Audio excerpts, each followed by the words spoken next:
జిల్లా ఎస్పీ హర్షవర్ధన్ రాజు సందర్శించారు. వచ్చే నెల 4న వచ్చే ఫలితాలతో ఎలాంటి ఘర్షణలు చోటు చేసుకోకుండా సరైన ప్రణాళికతో ముందుకెళ్తున్నామని చెప్పారు. కౌంటింగ్ సమయంలో ఎవరైనా విధ్వంసాలు సృష్టిస్తే కఠిన చర్యలు తప్పవని ఎస్పీ హర్షవర్ధన్ రాజు హెచ్చరించారు.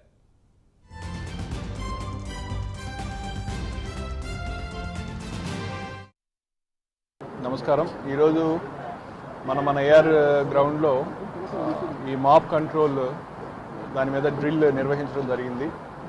సో ఇది బేసికల్లీ మనకు ఎప్పుడైనా కానీ law and order situation arise అయినప్పుడు మొన్న చూశారు అందరూ కూడా, మనకు చిన్న ఘటన జరిగి పద్మావతి యూనివర్సిటీ దగ్గర సబ్సిక్వెంట్గా సబ్సిక్వెంట్గా లాఠీ చార్జ్ చేయటం, కొంత థాట్ ఆఫ్ స్టోన్ పెల్టింగ్ ఇవన్నీ జరిగాయి, వేరే వేరే డిస్ట్రిక్ట్స్లో కూడా జరిగాయి.